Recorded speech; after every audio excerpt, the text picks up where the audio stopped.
Hello and welcome to another edition of the Hooligan Report, back after a short break while we had international football. And I'm joined today by Bojan KantKick. Hi, guys. And joining us for the first time this season, we've got Jatz. Evening, gents. We've had your Leicester counterpart on enough times. We should get you on as well to get your point of view. Have you found your start to the season? Oh, it's been pretty good, hasn't it? It's pretty unreal, isn't it? Unexpected, but really good. I think, early days when we appointed Ranieri quite late into the preseason, there was quite a lot of journalists and the like all writing us off. So, I always thought we'd do better than what they were saying we did or would do, but wasn't expecting it to be anywhere near this good. Um, Obviously, there will be some sort of drop off at some point potentially. Where do you see yourself finishing? It's a good question, to be honest. I imagine there'll definitely be a drop off. We've got a really tough December coming up with games against City, Liverpool, Everton, and the like.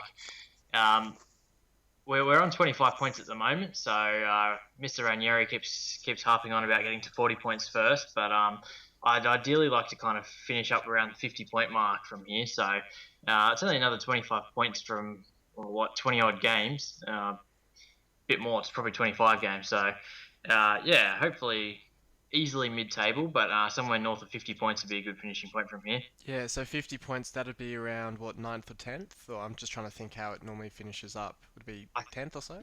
11th? yeah, I think roughly around there. Okay. Yeah, wouldn't be too bad a finish after it was a pretty tough season last year, so I guess you've got to take step by step the progress and not try and jump too far too fast, I guess. Yeah, that's right. And for most of the last season, it was pretty dire. But I guess it's easy to look back on the season now with happy thoughts because the end of it was quite good. So it's good to see we carried on the form from the end of last season, even with the change of manager. But hopefully we can keep it up a little bit. We've got a game against Chelsea coming up soon, and they're not in the best of form as well. So um, good to capitalise while we can. Dare I say it, you might be favourites in that one. It's quite interesting though, because for large chunks of last season, I remember you saying it, and it was certainly true, was that while you were losing a lot of games, it wasn't that you were performing poorly. It wasn't as if you were on a QPR sort of run where you weren't scoring and you're getting belted or anything like that. You were losing a lot of games 2-1 or something like that, where you seemed to be in the games. So it's amazing that just, a small percentage of improvement can actually have quite a significant result. Yeah, absolutely. There were certain things last season that were like things like own goals where we kind of clear it into our own player, and it's just that little bit of luck and I guess that little bit of execution at vital moments that were letting us down at that time. But when you can kind of tighten the screws on those kind of lapses in error, I guess it can make the world of difference in football. It's such a low-scoring game, obviously the sport, so these little time slots where you're not concentrating can make a complete difference to the whole game and I guess the season if you have enough of them. And just think if you start keeping a few more clean sheets, you might even do a bit better than you're doing. We'll talk about your game against Watford first up, where they did manage to score. But the main story, obviously, Jamie Vardy just continuing his scoring run. And I mean, We'll talk about this week's games a bit later, and he's a bit in doubt for this week, I think. But how have you seen his run of scoring so far? He's been phenomenal, hasn't he? He should shout out to Mr. Mahrez as well for letting him take the penalty. I think he lined up to take it himself, and then the crowd got on his back a bit, Yeah. rightfully so. He's been really good. It was funny we kind of bought him from Fleetwood for $1 million when we were in the championship, and I remember kind of the thoughts around him at the time was it was a lot of money for someone that had never played in the football league. And in the championship, he was pretty much the same as what he plays now. His finishing was a bit better in the championship than say what it was last season, but obviously he found the step up a little bit difficult to begin with. But you're seeing, I guess, the hard work and all his efforts paying off this season, where he's kind of not lucky maybe, but he's just a little bit more composed when he gets in on goal. His work rate is second to none. It's like having an extra defender up at the top of the pitch, and it's helping the rest of the squad as well. So it's been really good to see. Didn't expect it, of course, but I mean he's number one for all of England players now for most consecutive games with a goal. So it's a special run of form. Do you see it continuing this weekend? Oh, it's a good question. To be honest, the longer this has gone on, every game I've thought no. Newcastle's a really hard one. We'll touch on it a bit later, but Yeah. they're a bit of a Jekyll and Hyde kind of side. So I would like to think so, but we'll see. Bojan, did you have any thoughts on this game? Leicester against Newcastle. Watford. The Oh, 2-1 win. from Yeah, last week. yeah. I thought Watford were good value for their win, really, and it was a good game. Igalo hit the post early, and I thought early. And it's been a pattern. I know we've mentioned it before, and Friar Touch talked about it a fair bit. But poor first halves from Leicester. I think they're one of the worst teams in terms of scoring in the first half in the league, but I think they're the best team in the second half, and that was really that pattern continued in the game where Watford had the upper hand early, but in the second half it was one-way traffic. And I mean, we've touched on before the stat. I think Watford have probably conceded the least goals in first halves. So it's sort of, I guess those stats sort of married up a little bit in that sense. So it was no surprise that it was 0-0 at half time. But I mean, Watford have certainly gone about their business quite well. And a 2-1 loss to Leicester isn't anything to be ashamed of, really, with the way Leicester are playing at the moment.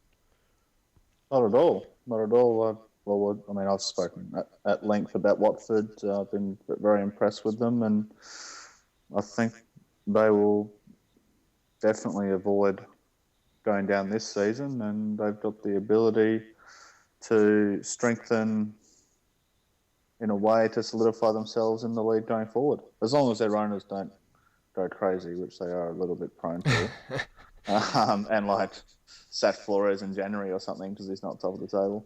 They do enjoy going through managers almost as much as Leeds do, and I think it's the Italian in them.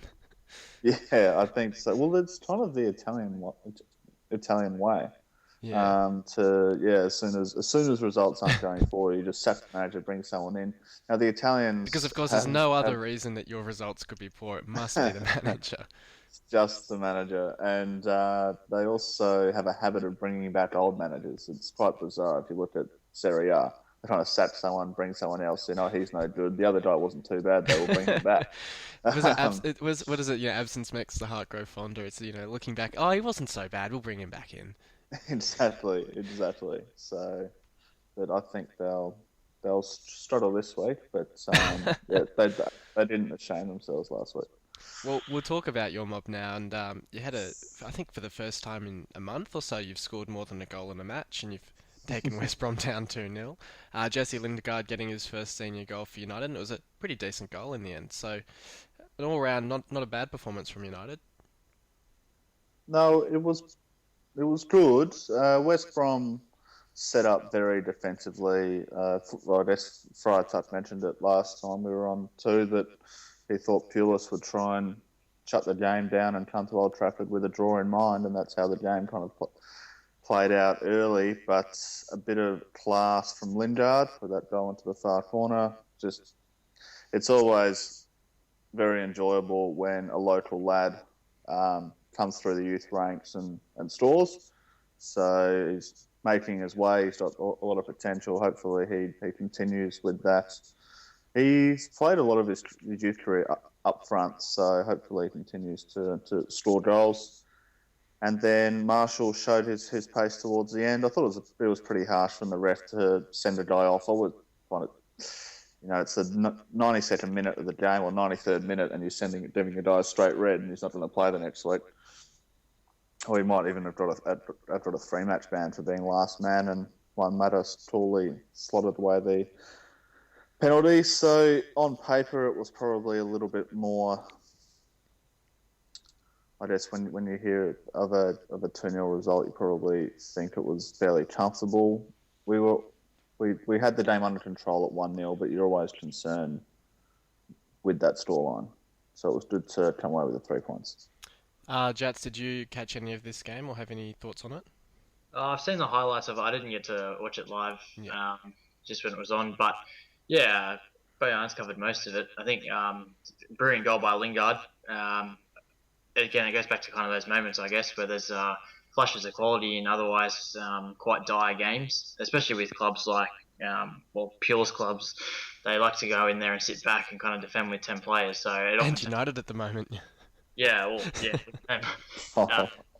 Yeah, probably two teams that didn't match up that well, actually. Yeah. Yeah, so the bit of quality was probably the big difference, and then the late penalty made it seem a little bit easier than probably what it was. There are a number of low-scoring games that weekend, and one that followed a similar result to the League Cup only a few weeks beforehand, so perhaps not too surprising, was Stoke getting up over Chelsea. Obviously, Chelsea got a late goal in the League Cup, but still went out. But Stoke managed to hold on in this encounter, and it's becoming a bit of a routine for Chelsea now. It's not even surprising to see them dropping these sorts of games. They've got Norwich this week, which we'll talk about later, and that's probably a bit easier. But Stoke probably good value for that win. Start with Jats. Yeah, I think so. It's a bit hard to tell, to be honest, because I know Stoke have travelled Chelsea quite a bit over the years. So whether it's, I mean, they're not in a good run of form anyway, so that didn't help. But whether it's, I guess, that continued run of form, again, I didn't see the whole game, but I've heard that Chelsea did look a lot better than what they have done at parts this season. So, yeah, depending on how they come out against Norwich, will probably indicate whether they've been able to turn a page, I guess. It's obviously this slump has lasted much longer than we all thought it would.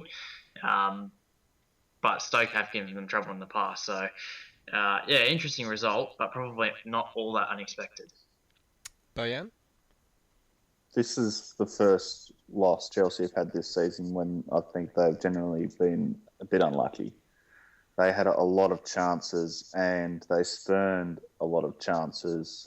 Pedro hit the post after a beautiful cut in from the right wing on his left foot.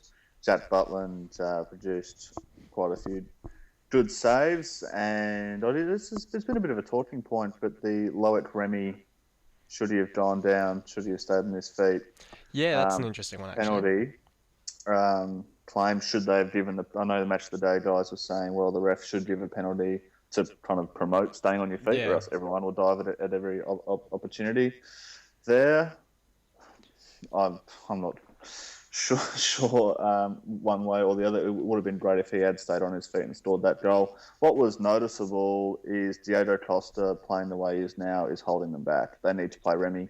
They need to play the quick striker who will get in behind. Costa keeps coming towards the ball player, the player with the ball, and the defence can just push up and compact, and they really struggle for creativity when Costa's on the pitch on his own up front. When Remy comes on, he brings in the option. The defence has forced backwards, and it means Fabregas, Hazards, Pedros of the world have a lot more space to work in. Hazard had his best game for the year. He was very good. Should have scored, but didn't. But if they can get him back to his best, they'll be okay. It is an interesting point about Remy, and I guess I have to ask the question: if he'd received identical contact and gone down, the ref would have likely given the penalty. So I don't see why the fact that he's managed to hold his feet, but he's lost that goal-scoring opportunity, should really make any difference in the ref's decision. If the contact is basically taken away his goal-scoring opportunity, then it should still be a penalty in my view. It's still essentially a foul. If Remy hadn't thrown out his foot to try and, when he was struggling to get back to his feet, and then he just threw his foot at it. Yeah. I think if he hadn't done that, or if he had missed it, the ref would have given the penalty. Yeah, okay, because that's sort of, I guess, that's his opportunity to score. I mean, it's an interesting one, and I do agree to some extent that perhaps they should have given it just to promote staying on your feet, but them's the breaks, and they're not really going Chelsea's way at the moment. No. An interesting result was, in some senses interesting, was City drawing with Villa. Now, Villa had a new manager for the first time, so perhaps it was sort of that new manager effect taking place. But what did we make of this one? Was it more dropped points by City or an improved performance by Villa? I'll start with Jatz. I'd say it's a bit of both, to be honest. Obviously, we've seen this before, where a new manager comes in and there's a bit of a reguard action first up. I think either way you look at it, I'd say it's drop points by City, because they've kind of gone up against a team that struggled for the most part of the season and have only been able to come away with a draw. Villa didn't seem to. I don't think they even had a shot on target all game, so that was. I feel for the fans a little bit, because I can't imagine it's good to watch, but I mean, it's a point closer to safety, so whether they end up safe or not is another thing. But if that point's the difference between staying up and going down, then they'll look at that quite fondly. I think City, they had quite a few chances. Some of them were quite unlucky. So the one where Guzan was hit in the face, that's not great for City, but yeah, one of those games, I think, frustrating one for City supporters and players and Pellegrini, of course, but these results will happen throughout the season at various points. Bojan? Aston Villa, when they had the ball, looked very good. Still should have lost 5 or 6-0. City really threw away 3 points. To be fair, I'd say threw away a little bit flippantly. They hit the post and the bar probably 2 or 3 times each. De Bruyne at 0-0 after, I think it would have been the 70th or 80th minute, cross comes in, beautiful pass from Navas, and he's tried, when the ball's played slightly behind the striker and a cross and they try and flick it, almost like a back heel, he tried that, and his opponent was nowhere to be seen, and he hit it straight at the TB. He could have just taken a touch and buried it easily. It's not the sort of thing you should be doing when it's 0-0. I wouldn't say so. At 0-0 now, he has been. I guess you can probably excuse him because of what he's brought to the team over the course of the season. But you'd like him in that situation. Just a nice simple finish would have been sufficient. So definitely drop points. Fernandinho stood out to me in this game. He was really best on the ground by quite a distance. They needed Guerrero back. He's back this weekend.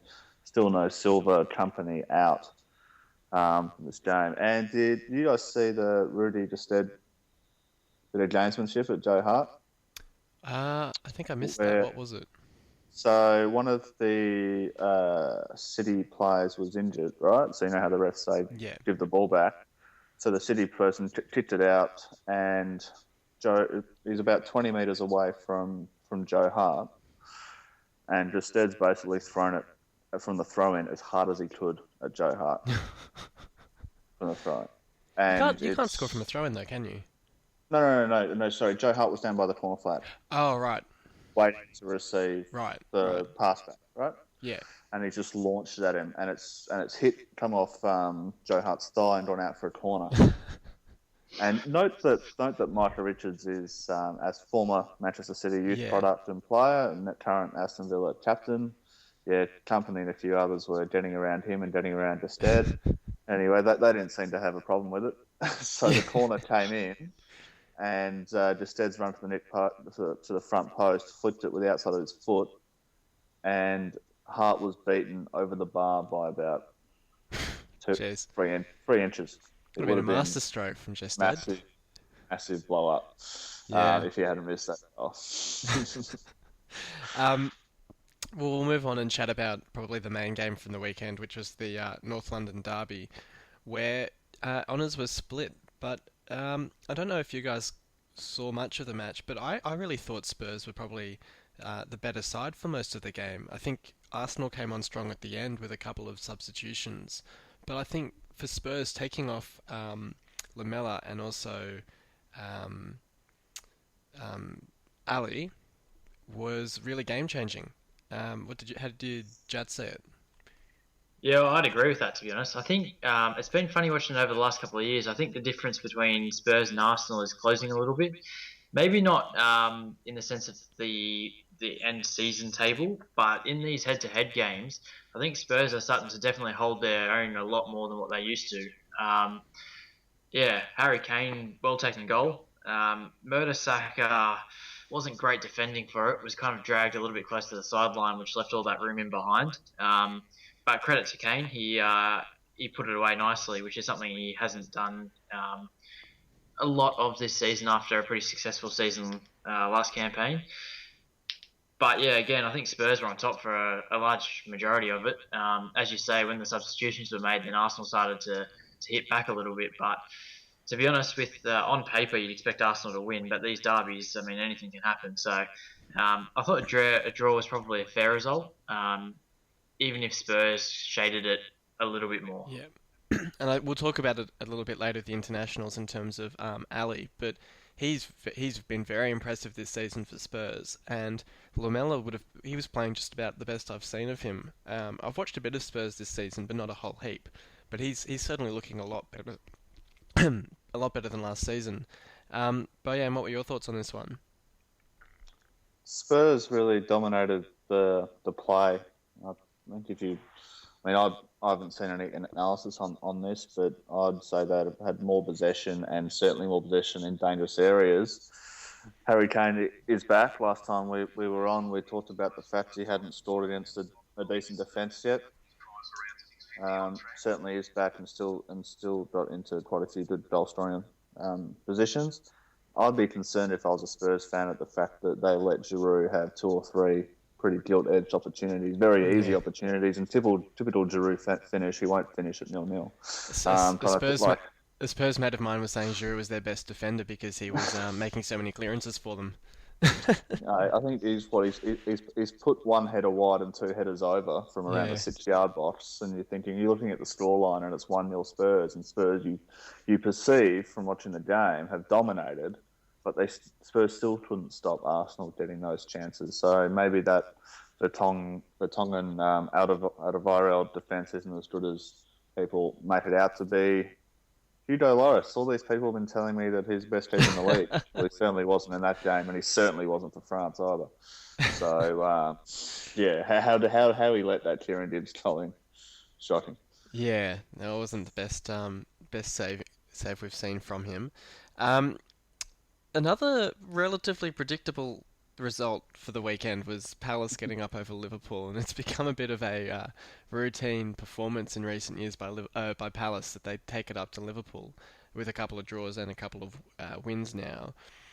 Um, how have we seen Liverpool under Klopp? I mean, they looked better against Chelsea, but this was the sort of game really where if there was going to be some sort of market improvement from the Klopp effect, this was the game to watch and see how they performed. And they kind of just performed as they always have. Yeah, it was. I guess they're a little bit like the Chelsea and Stoke, or not rivals, but the Palace have become a bit of a thorn in the Liverpool side of late. I think it's probably, I don't think it's as bad a result as some might have thought. I think it will just help keep Liverpool grounded a little bit. As you say, the Chelsea result was a really good one, but we've seen even under Rodgers, Liverpool kind of perform well at City or at Arsenal or whatever. Um, I think, yeah, it's probably not a bad result for them just to keep them. Yeah, I'll go back to the word grounded, but I think for the meantime, while he's got that squad that Rodgers assembled, we'll still get these results a little Yeah. bit. So even with the change in tactics, he doesn't have his squad there at the moment. So even if they're playing the way he's playing, I think you'll still see some of these results pop up. I just think they'll be probably less often. How did you see it, Bojan? Well, I agree with Jats. I hope Liverpool remain grounded all year, and I mean, I think that is great for them. They just keep losing games. It'd be fantastic. Well, I thought it was a very Rodgers-like performance actually. So it was interesting that you kind of brought that up. It will take some time for them to adapt to what Klopp wants to do, but it was eerily similar to the previous games between these two clubs. And I know some people think that I overrate Balassi, but it was really galling watching Balassi, Zaha, and Punchin run at the Liverpool defence. It's not very good. They need Mats Hummels more than United needed Mats Hummels last year. And they need a big imposing centre half, particularly with Amadou Sakho probably out for 6 to 8 weeks and Yeah, that's a Lovren blow for coming back. So they really struggled against that kind of triumvirate going forward that Palace have, and it was kind of ironic that Scott Dan, who's I'd say very underrated. He always impresses me when I watch him play. Being a Scouser, who I think was in the Liverpool youth team and got released, scoring the winning goal. Absolutely. I don't think Liverpool fans will be too happy to see Palace rocking up anytime soon with these sorts of results. Did you see Pardew with the "Don't speak to the face, Yes, I speak to saw the that hand"? one. That With was Bob? great. That was Yeah. wild. We'll move on then, and we'll chat about the international games that have happened whilst we've been off over the last fortnight. And obviously the big news is that Ireland have qualified. I thought it was in a lot of ways, to be honest, it was very unexpected because Bosnia was probably one of the highest seeded teams in those playoffs. So to be drawn against them was a pretty big ask for Ireland, but they got the all important away goal from your man Robbie Brady in Oh amongst man. in amongst all the fog. I don't know if you guys saw that game, but it was literally it was unwatchable. I just turned it off at half time because first half perfect. You know, you could just watch it like normal game. Half time, this fog just descends on the field, and the screen was basically just white. And I have to assume that the fog was in the air above the players, so the players could still kind of see what they were doing, but it was just unwatchable as a game. But second leg, great result for them with John Walters backing a double of all players.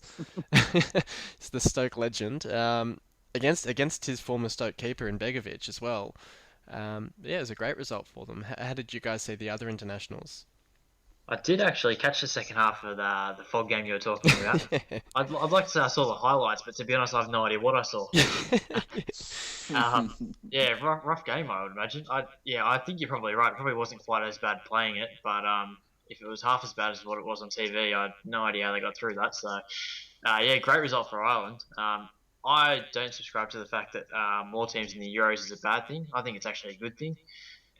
We saw a couple of teams that would have qualified anyway that don't normally, which is good. But a bit of variety is always good, and I think, especially in these larger tournaments, you see a lot more upsets than you would, I guess, over a qualification campaign. So, yeah, I thought it's great for Ireland, and obviously for the other countries that kind of qualified as well. The only other international that I caught some of the footage of was the Brazil-Argentina game with David Luiz being sent off with 2 yellow cards in a minute. Yeah. That was fairly humorous. Just a bit naive from him, but yeah, ended 1-1 on that one. Good to watch those kind of games as well. We see a few of the South Americans in the European leagues, but even with, like, I watch quite a few of the other leagues in Europe, but I don't see a whole lot of South American football. So you see kind of the big stars, but then you see a lot of the players as well that you wouldn't normally, I guess, get to watch. So it was something a bit different, but I'm glad the international breaks are over, to be honest. Absolutely. And I don't want to be too much of a downer, but we should bring up the horrible attacks in Paris, if only to mention the fact that the bombs went off so close to the stadium where Spain were playing France, I believe. Was it Spain? No, it was Germany. Sorry, Germany. France and Germany. Um, has there ever been something like that in football before that I can think of, where there's been such an attack, sort of like a premeditated attack on a football stadium in recent years? Uh, Not like that, I don't think. I mean, there have been various things that happen in football stadiums, but as far as I'm aware, not anything like that. I honestly couldn't believe they actually finished the game, to tell you the truth. Yeah, I mean, me neither, because it happened so early in the game. I was sort of trying to figure out why they played it to the end, and I guess I saw the good explanation, which was basically it was so that the masses didn't panic, because if you abandon the game and you explain what's going on, you're just going to have this stampede of panicked people. But by letting it kind of play out to the end, and then people were naturally starting to wander out when they presumably started to hear the news. But at half time or something, you would have thought people would have been looking on social media anyway and would have heard about what was going on. So I don't know how it stayed relatively calm in there, but yeah, it was very surreal scenes, I suppose, at the end of that game. And it was good to see that the England-France friendly went ahead. So I might segue there into, I think, Bojan, we can chat about the England setup, I Right. suppose, and go on to a bit more happy themes on that one.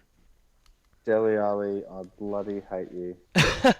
How dare you, in an international friendly, chop Junior Pele down from behind? He's ruined my weekend, mate. And he's scored a cracker to Little prove the baby point that he Pele. belongs there. Little baby Pele's out for a couple of weeks, so I got to handle. Well, we got James Wilson. No Fellaini, thank Christ. But no, Ali was good. Ali was good in the game. It was hard to get Drinkwater get good or better just, read. you know, or just like Well, Gerard good? I mean, there's a bit of a scale there. some of these guys, some of this golden generation we just had, they just never had the ability to take us to the next level. But with guys, I reckon, Shearer, he probably wouldn't get a game ahead of Vardy, and probably Charlton probably push him out for Drinkwater, I reckon. in the all-time England team, and in this game, when you want to try players who are going to take you to the next level, why would you choose Eric Dyer and Dele Alli when you got guys like Drinkwater rolling around? So On a, pretty s- disappointing from Roy. on a serious note, and I'll bring in Jats here. With the England setup, do you think that there is like an overpresence of players from sides like Spurs and United, and we saw it to a ridiculous extreme with Lingard getting a selection despite only playing 2 or 3 games for United, and then Bojan, you have to admit, was a pretty ridiculous selection. But there are young guys at other sides running around who could have much more deservedly got a spot than Lingard, such as Ward-Prowse or other guys like that, or Zaha as well. So how do you see the setup at the moment, Jats? Yeah, I think there is definitely parts to that. I'm not sure it's probably not all correct. I think at the moment, with the injuries that England have got at the moment, there are more players being tried and tested than I guess ever before. So that's where the likes of Vardy even get a look in. I mean, if Sturridge is fit, you start Sturridge with Kane, or even if they're not both on the pitch at the one time, one of them's on the bench. So I think there is, probably the Lingard inclusion is baffling, to be honest. I know he scored a good goal on the weekend, but he's played a handful of games this season. The Dele Alli one, I completely understand. He's played kind of throughout the season and he's done really well. But yeah, that Lingard selection was extracting the urine. Did you hear Van Gaal talk about it? What did he say? He's just like, it's way too early. He's only played 3 games.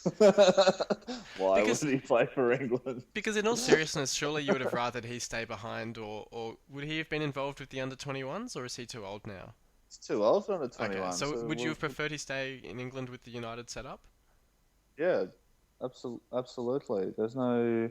Well, unless the only reason, and I don't think this is a good enough reason, it would be the same reason that Sven took Walcott to that World Cup or European Championship. It's kind of, well, we'll get Lingard amongst the squad down to training. We perceive him to be a future England international and very good player, and we want to give him a taste. But I don't think that's the best justification. But I guess that might have been the rationale. But it'd be strange if in England, and this is what happened, Hodgson spoke to Van Gaal, and it's not too often that the club manager says, well, this kid's not good enough. Yeah. And still gets elected.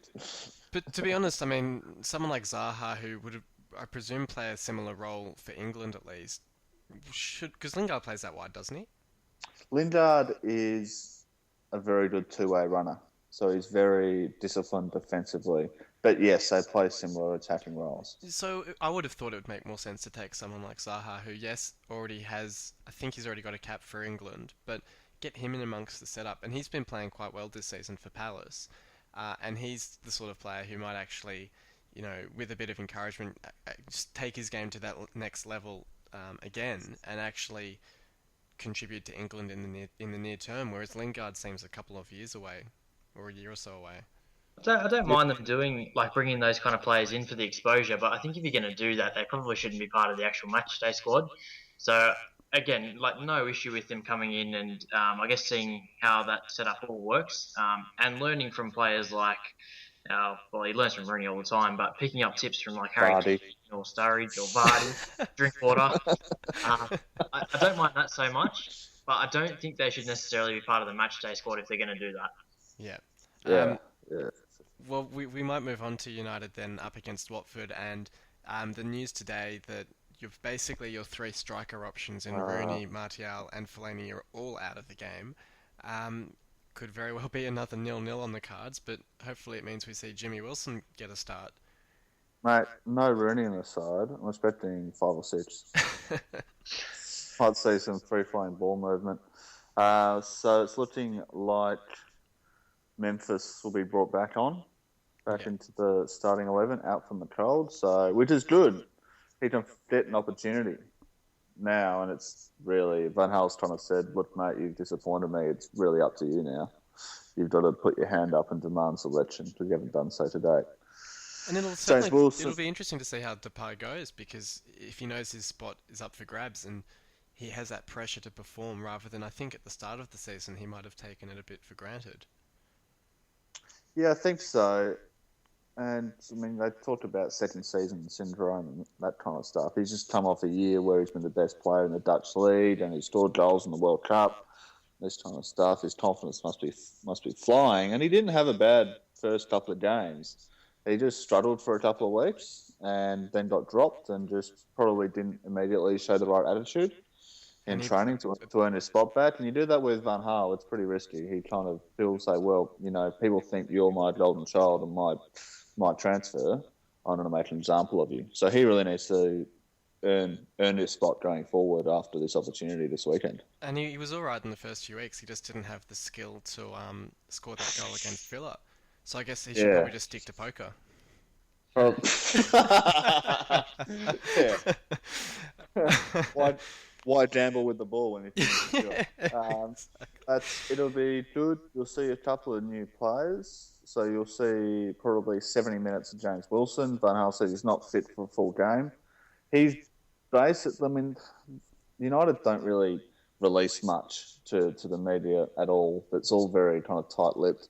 But it's basically turns out that Wilson's been injured for most of the season. He's got a horrendous injury record just all through the youth teams and that. But whenever he's played, he's been dominant. So he's I guess not that it goes somewhere to explaining why he hasn't played. Yeah, that's right. And you're thinking, where the bloody hell is he? And why isn't he on the bench? Yeah. So he'll play, they're saying, 60 to 70 minutes. And then England under 20 striker Ashley Fletcher has been overlooked, which has caused a bit of debate. And they're going straight to under 18 striker Marcus Rashford, who will come onto the bench. This kid is an attacking midfielder who's been forced to play centre forward for the under 18s for the last 2 seasons because we haven't got any centre forwards in the youth setup for some reason. He's got a lot of skill and he can finish. So I hope he gets a taste of it. He's only just turned 18, and Sean Goss, who is basically you'll see him if he comes on. You'll think, hang on, is that Michael Carrick? Same kind of player, moves the same way, passes the same way. I think he's 18 years old. We bought him from Exeter when he was 15. So he's in the matchday squad as well. He was the kid that we took to the US in the pre-season tour. So we might have got one too many young players, I'm fearing, this week. So there's going to be a lot of reliance on the football dot Schweinsteiger to have a big game, get around these young kids. I'm not concerned defensively. We've got the best defensive record in the league, and we've got Mike, so I'm not concerned about that. I'm concerned that we've probably got the youngest forward line in the league now. It's sounding a lot like 0-0 to me. Mate, just pump it up to Wilson. Watch the afterburners go on, mate. That's what it's going to be. I'll take 1-0. Jatz, do you have a score prediction? 1-0 sounds pretty good. It'll be a late matter penalty, I'll say. It'll be interesting to see if Igalo can keep up his good form though. He's been good for Watford. I would suspect 1. It won't be high scoring. Yeah, Igalo's a doubt for the game, by the way. Yeah, he's still. Is he still? Well, fantasy says that he's not a doubt, but I think he's probably still a doubt because of the challenge on him by the West. I think it was Noble, from memory. Oh, Collins. No, it was Collins, wasn't it? He went away on international. Did he? Oh, okay. Yeah, and he picked up a knock and came back. I think he might only be arriving this morning, UK time. Back from Nigeria. Right. Okay, so I mean, he's been a name that a lot of people who play fantasy know quite well because he's so cheap and scoring a lot of goals. But he doesn't seem to have got as much recognition as I thought he might in the more general media. And he's got a very, very good scoring record for Watford. I think it's something like 26 or 28 goals in over 20 games. So it's almost a goal a game over a very long stretch. So he's in very good form for Watford at the moment. How old is he? Do you know? That's a good question. I think he's might be early 20s, maybe mid 20s. But I'll just have a look at that now. Um, he's oh, 26. 26. So Right. So if he wants to move, there's still time, but it needs to happen next couple of years. yeah. So I mean, if Wants to move. he, I reckon what would be best for him would be to stick with Watford for the whole season. Obviously, probably stick with them for the start of next season and see if he can continue it next season. And if he's replicating the same form going into next season, then maybe look for a January transfer to Southampton, to Tottenham, someone like that maybe. A Hull? Well, we'll be up there, top two, challenging for the title. We'll be looking for another striker. Might have room for him. After you Um, buy Costa. no, he wouldn't be good enough for Hull. We'll talk about Chelsea now. Actually, it's a good segue. We mentioned it a little bit earlier, but they're up against Norwich. Um, you look at these games and you think, well, surely Chelsea will win this one. Surely Chelsea will win. They played Newcastle. Surely they'd beat them. Um, should they beat Norwich? Do we see any chance that Norwich will sort of get that upset, I suppose? Not personally. Norwich have been, again, a bit of a funny side. There's some games where they'll kind of come out and play quite well, and then I've seen other games where they've looked very poor. Even with Chelsea's woes at the moment at the bridge, they really should be putting 2 or 3 past them, I think. Yeah, I don't see any other result than a pretty decent Chelsea win. Bojan? It's a tough one to call after an international break. It was interesting that quite a few of Chelsea's players played significantly better during the international break than they have done all season. It's very telling, isn't it? Yeah, the most noticeable one, just because I guess I watched the game and it was spoken about a fair bit, was Fabregas. Yeah. Lots of one-touch football and moving around a bit quicker than he does in the Premier League. He almost looked like he cared more about an international friendly than he does about playing for Chelsea. Well, of I guess course, would be a bit concerning. Of course, he denied the rumours that he was the one that said he'd rather lose than win for Mourinho, and that he was leading the coup against Mourinho. But you wouldn't put it past him. Oh, wouldn't that just be... Pretty much every top manager would hate Fabregas. I mean, if he's already not liked by Pep, so Wenger doesn't particularly like him, and now you've got Mourinho probably doesn't like him either. So the only other one I could think of would be Hazard, perhaps. Well, I've spoken about that at length. Yeah. So I suspect it to be a player that's been promised something that they're not receiving, like that Loic Remy or someone like that. Unless it's really bad and it's John Terry, quite bad. But in terms of this game, I don't have to back in Chelsea, but I think it'll be very unconvincing.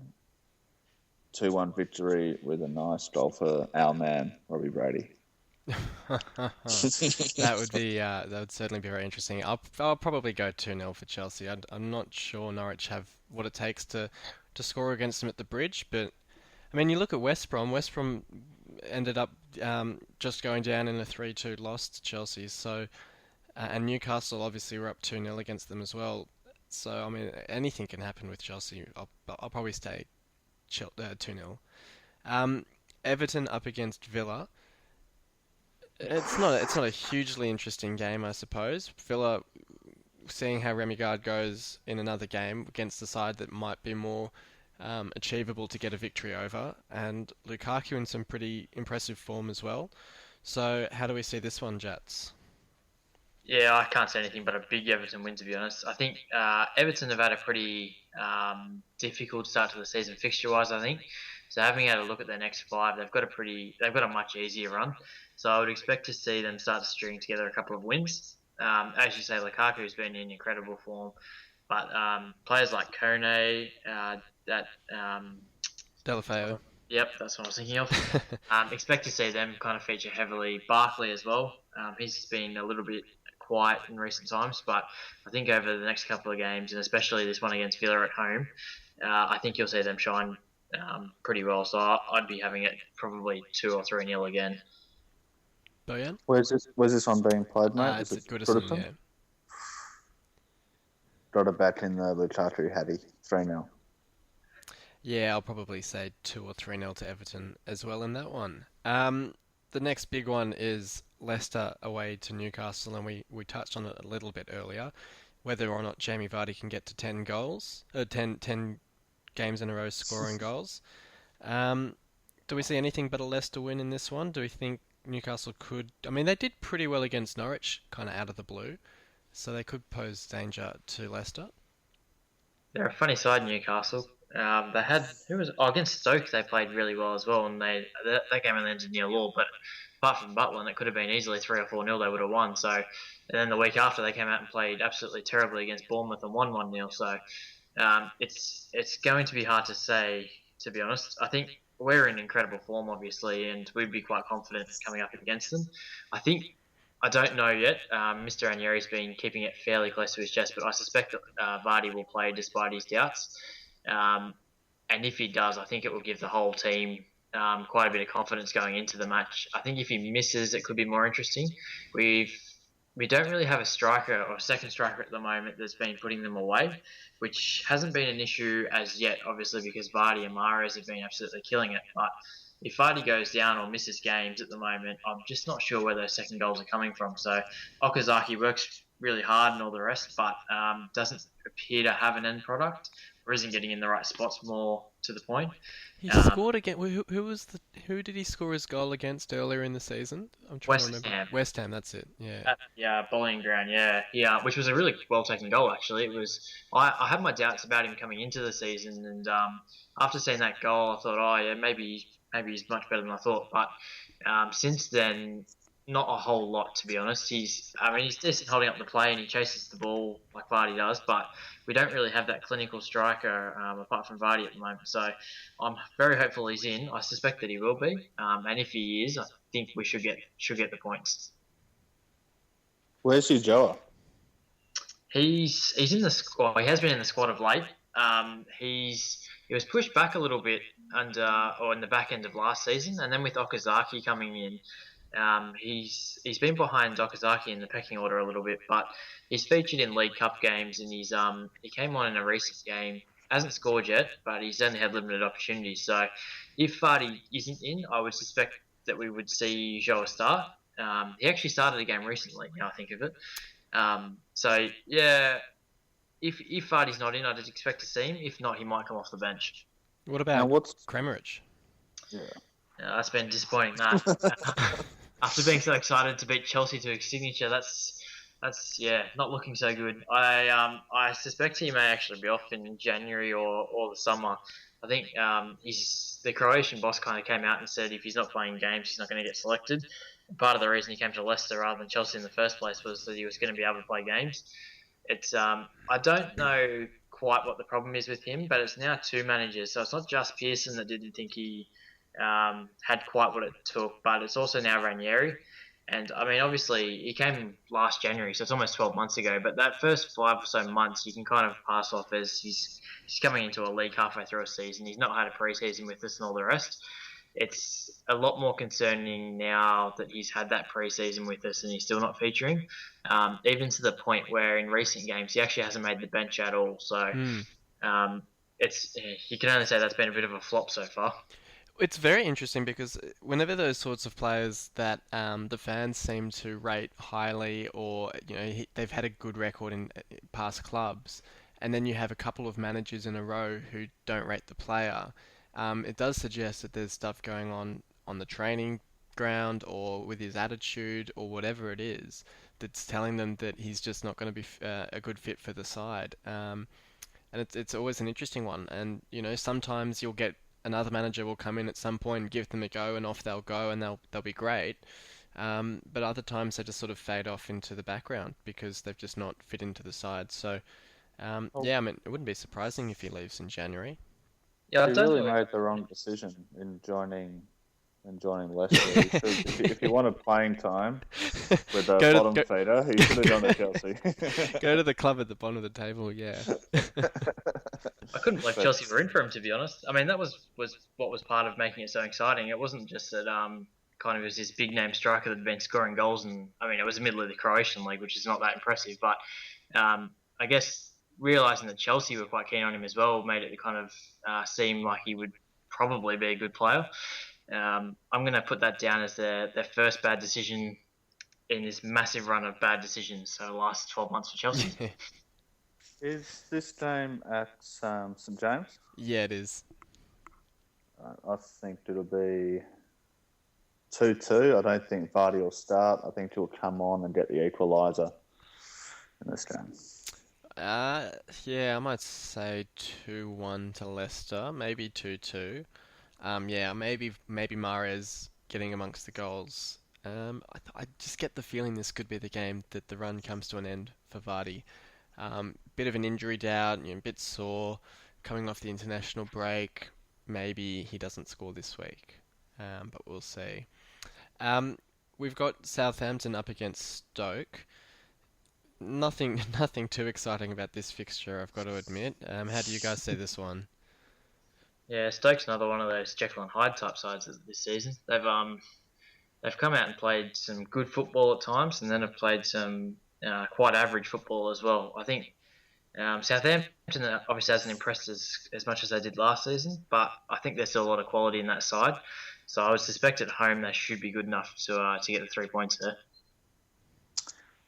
I think I agree. I think Southampton will have enough, but Stoke have got a bit of fight about them at the moment going forward. Arnautovic and Shaqiri is looking like he's caring, and that's significant.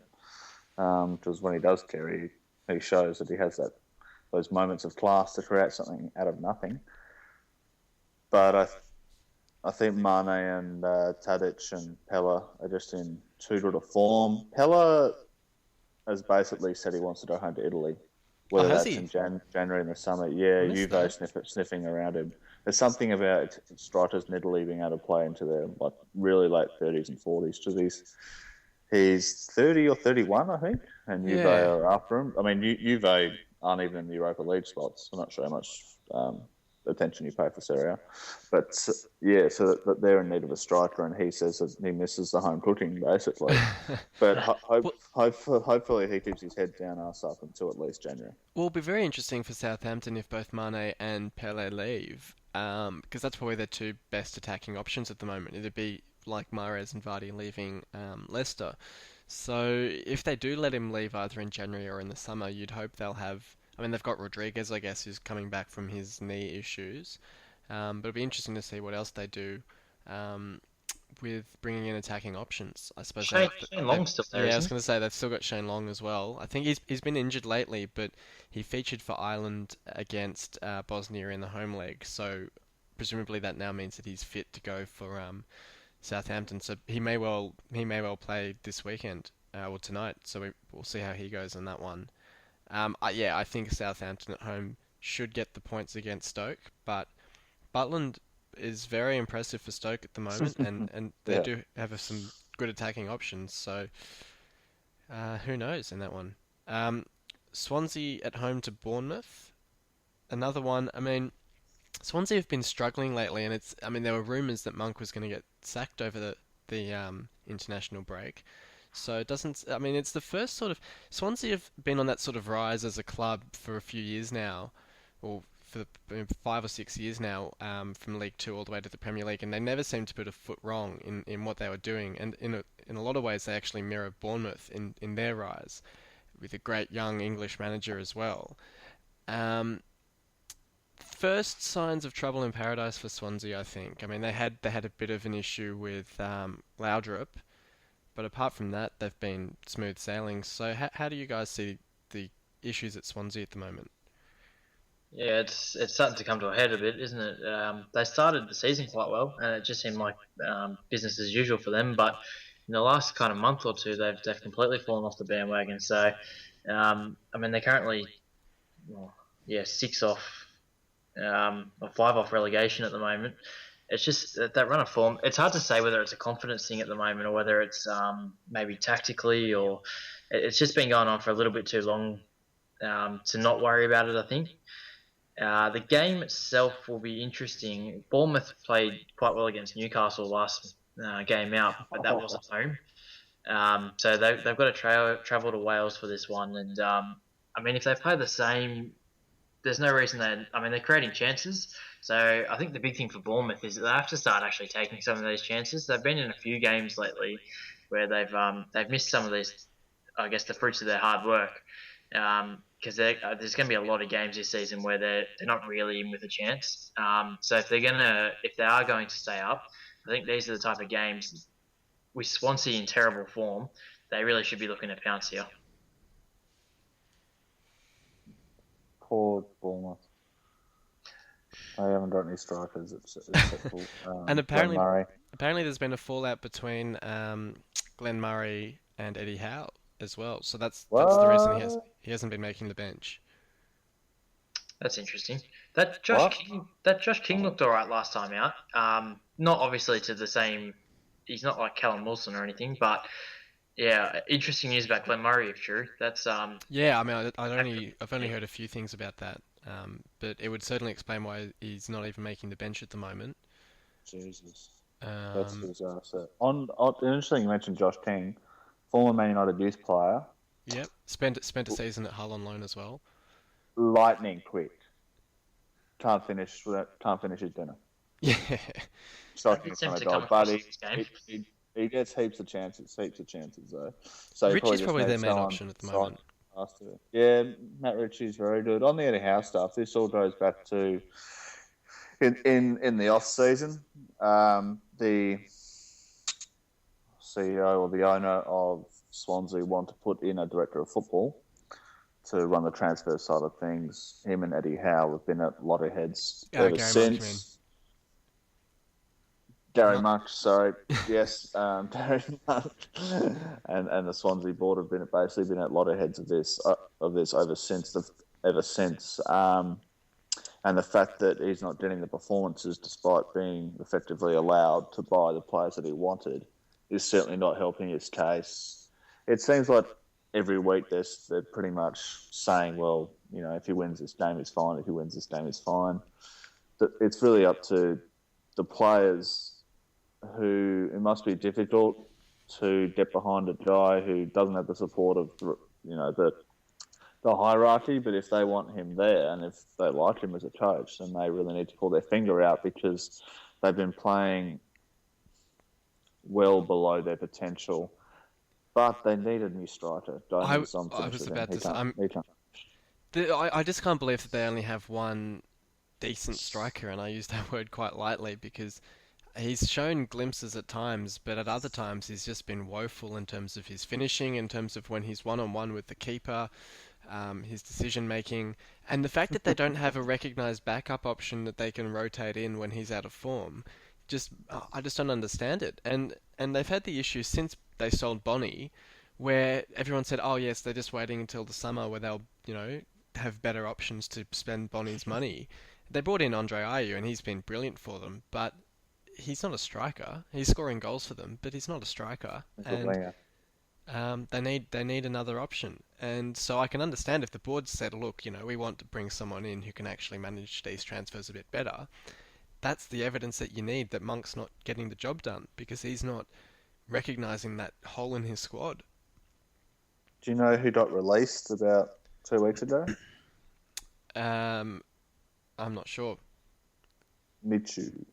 Oh, actually, I did hear that. Yeah. Going back to third division Spain or something? Yeah. It's a bit of a drop-off for him. Yeah, I mean, I was listening, the Guardian guys were talking about it. Sid Lowe was basically saying he must have had a extremely serious ankle injury right when he was still playing at Swansea that has basically destroyed his career because he was at Napoli on loan as well, wasn't he? Yeah, and didn't do anything. Yeah. So he went from being like the star man, Swansea knocking back 20 mil from Arsenal for him, to going on loan to Napoli. Then he went somewhere else that was worse, and now it's just like third division. Yeah. Jeez. Score prediction for this one? I'll go 1-1.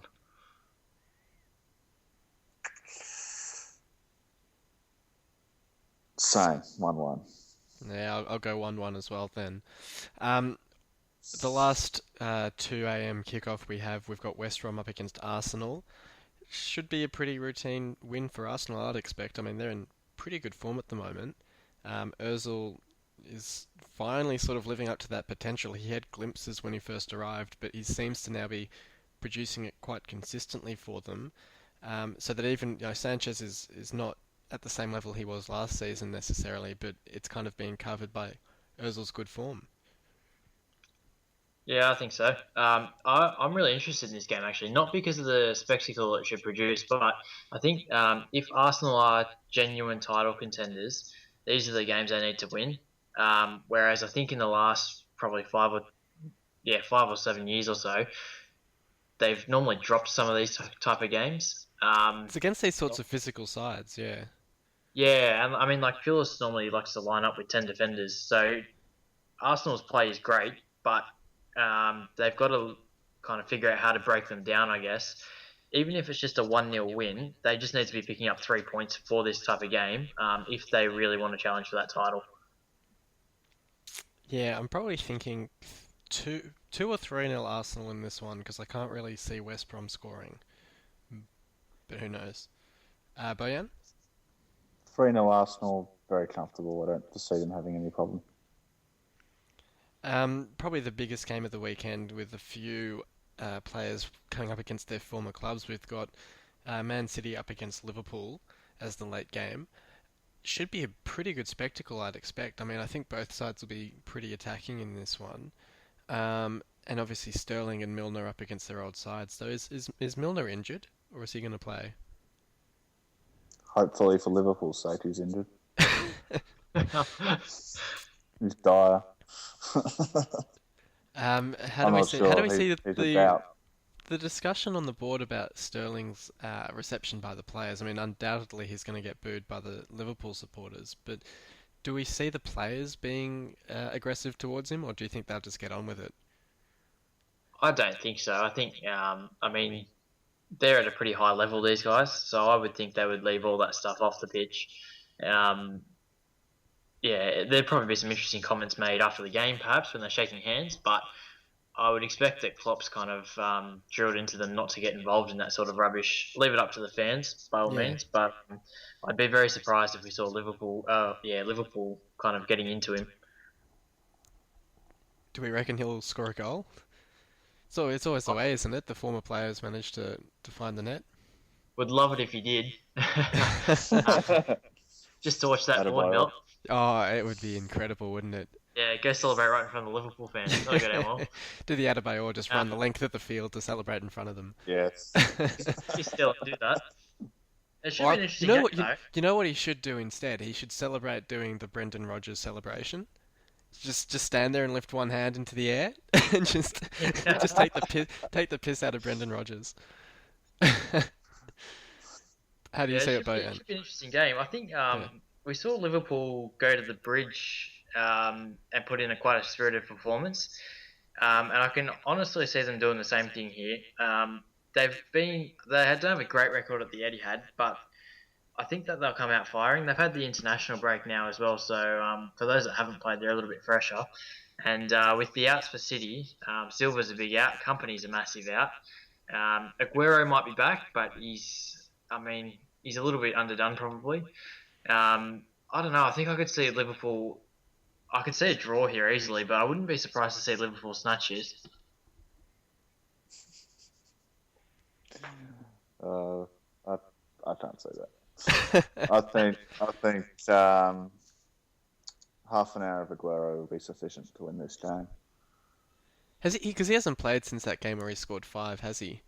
Doesn't need to, mate. Yeah, well, he can just pick up where he left off. As we mentioned earlier, can you remind me who Mamadou Sakho's replacement at centre half is?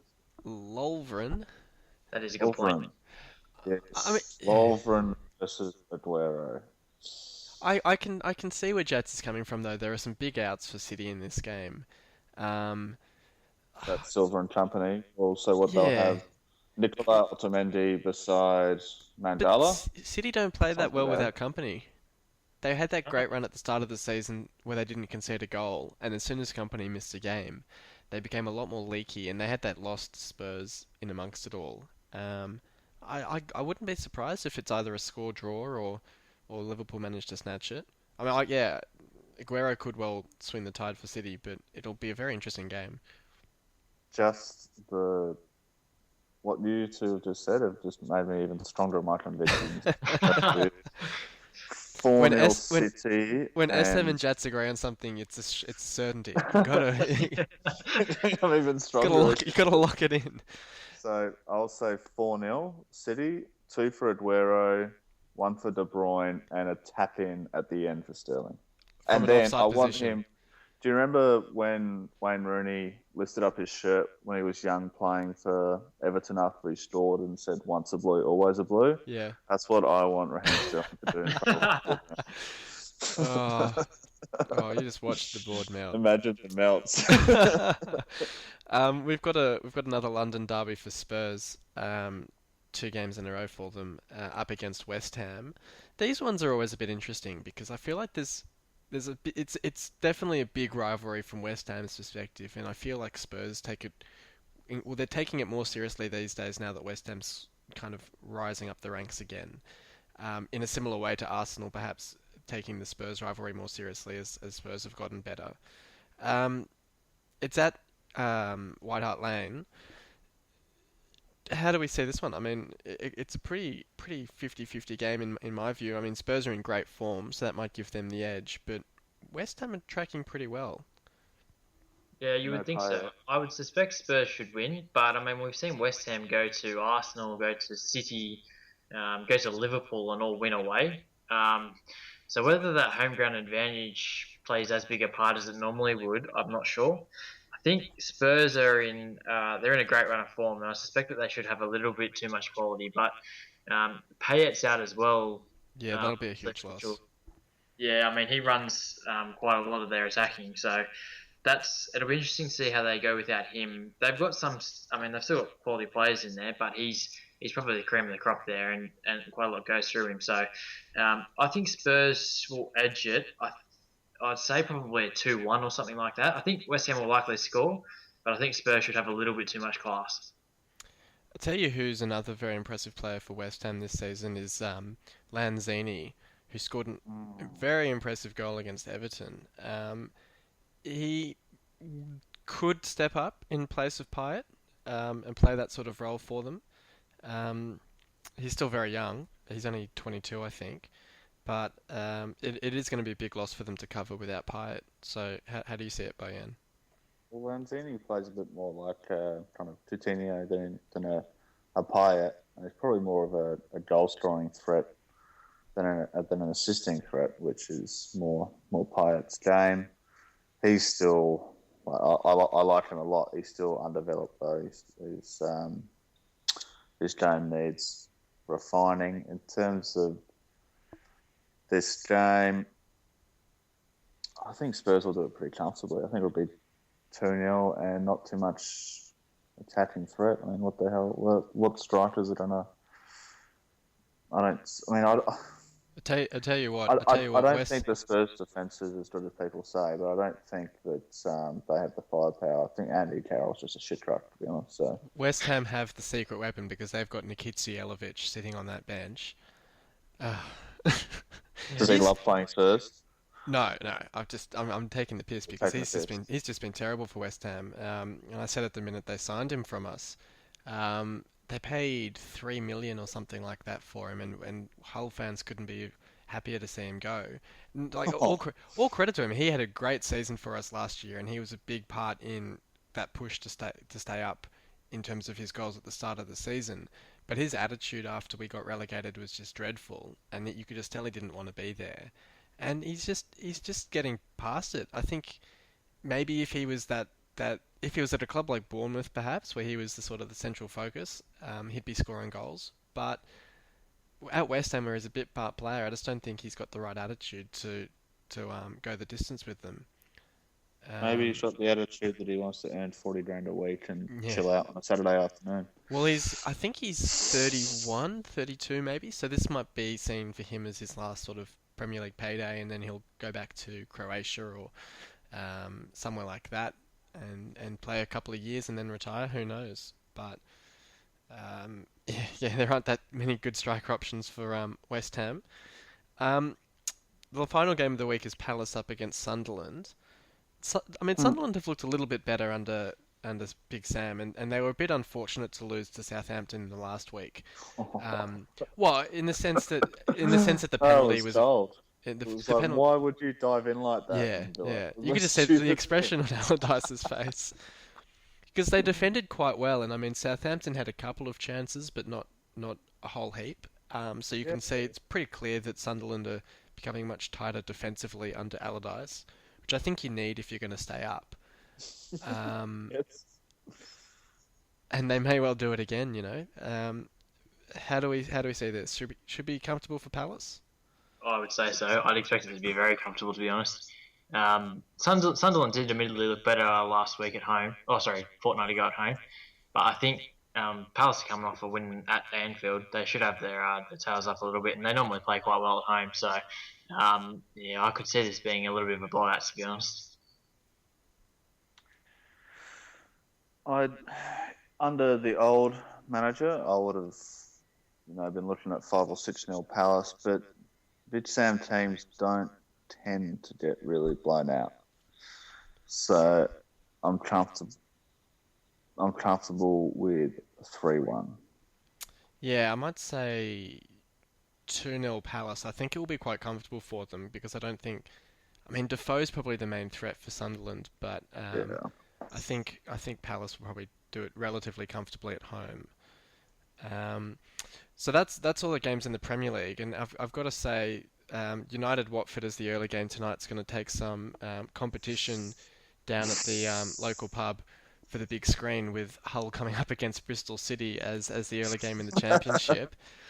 Not to mention all of the money riding on that game from on Big Footy, but we won't go on to that side of things because that's all skill placed bets.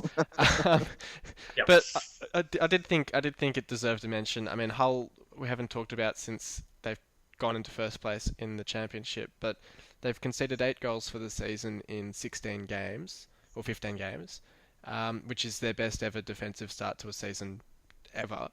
Um, they've scored the second most goals in the league. It's the first time we've actually been first in the Championship. I don't think in either of our previous 2 promotion seasons we were ever first for a week. And everything's just clicking. We haven't conceded a goal in 5 games. Won 5 games in a row, undefeated in 10, and just rolling on. Yeah, I suspected at the start of the season that Hull would kind of be promoted, depending on which players they kept, obviously. But having a look at that squad, it's far too strong for the Championship, and it's not, at least to me, it's not that surprising that they're starting to click and run away with it. Yeah, I've made my feelings known on it, so I reckon Hull could get very close to 100 points this season. So I put my money where my thoughts are, and I think they'll smash Bristol City. Who's your major goal threat this year? Hernandez has 8 goals, I think, in the Championship, and then another goal in the League Cup against Jatz's mob. Though he hasn't scored in 3 games, and we've still scored.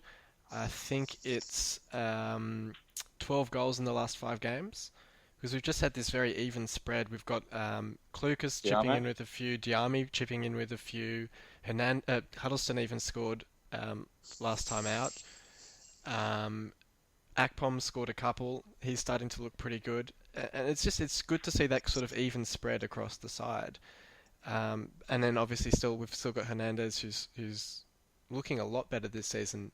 And I've got to say, I really thought he'd have the same attitude as Jelavic and just, as soon as we went down, want to be out of there first thing, which Ndoye wanted to do as well. And I wouldn't have necessarily blamed him to an extent because, I mean, first season in England, up north in Hull, it's going to get pretty cold, and he's mentioned a few times that he's not too fond of the climate, but fair play to him. He's just said, this I owe the club a bit because they've brought me over, and I owe them to get them back up to the Premier League. And he's putting a shift in, and he's really improved his attitude and everything from last season. And he started scoring quite consistently. It's more of the attitude that you want to see from most of your players, isn't it? Where unfortunately Exactly we don't it. see much. And even Diame was speaking in the pre-match press conference this week, where he's basically saying that we stuck with him through his injury, and he didn't want to leave in summer, and he doesn't want to leave in January because he wants to get us back up to the Premier League.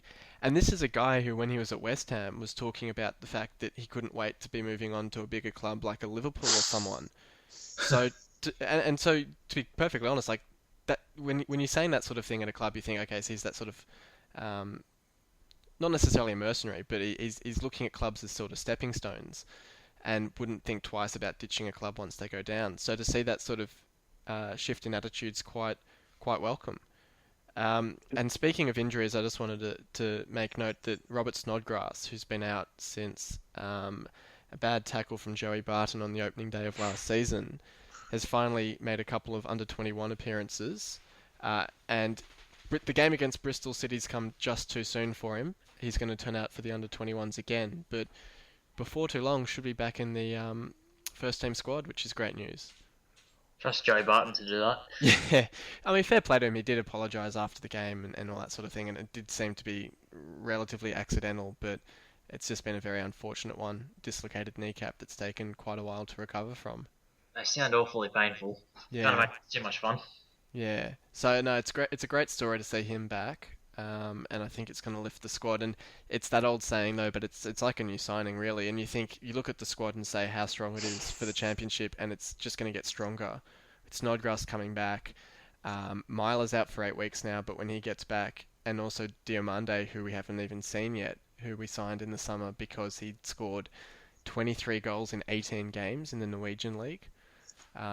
Which, I mean, it might not be a great quality league, but remains to be seen how he goes as well. Is there any truth to the rumours regarding James Chester? Well, or I've is heard that from more Hull talk? no, well, I mean, I've heard from quite reliable sources close to the club, and from a number of different sources, which makes me inclined to believe it. That there was one guy who's quite close to the club, so just hears things from club officials saying Chester didn't want to leave, but the club basically had to sell because it was too good an offer to refuse. Then I heard from another guy who basically runs one of the local businesses that Chester used to go into. That Chester and his girlfriend and his family all loved the area, and he was quite settled there. And he'd been with us since 2010, so he was quite a long-serving player. That he was quite upset to leave. And even in the press with that interview where he's spoken of his regret moving to West Brom because of his playing time, he did express that there were a few other options that he could have taken. But one of the things he said was, looking at the position Hull's in this season, he'd love to still be here. So, I mean, I jokingly mentioned a few weeks ago, maybe if we go up, we buy him back. But quite realistically, when you've got a player who, fits in with the club, and he's a quality player who wants to go there, maybe something could be worked out. Yeah, absolutely. On that Norwegian striker thing, don't get your hopes up too much, mate. I remember Cardiff buying a player when Solskjaer was managing them with a similar kind of record. I did look up his record, and it wasn't quite as good because that was the first thought that came to mind. But a few other people did mention that there've been a few decent Norwegian strikers who've come over. Well, Solskjaer himself coming over had quite a good scoring record in Norway, and then carried it on in the Premier League for you guys. It'll be interesting. I mean, I'm skeptical of how good he'll be, but he seems to have the right attributes for the Championship at least. He's fast, he's strong, and all that sort of thing. So if we ever see him, he seems to always be a fortnight away. But it potentially just makes the squad even stronger. Yeah. So all looking good on that front. Anyway, it's a very long podcast tonight. Thank you both for coming on last minute, and thanks for delving into all the issues over the international break. It's been a big one. That's all right. It was good to join. Yeah, good to have you on for the first time this season. It's been a while. Absolutely, and thank you, Bojan, as well. No worries, mate. Thanks for having me. If you haven't seen the Zlatan free kick against I Denmark, have, yeah, get onto that. I have. Sex. And thank you everyone for listening in. I'll try and get this up before the games tonight. I should be up in the next hour or so. So hopefully people give it a listen before the games, and hopefully your side wins. And until next time, we'll see you on the forums.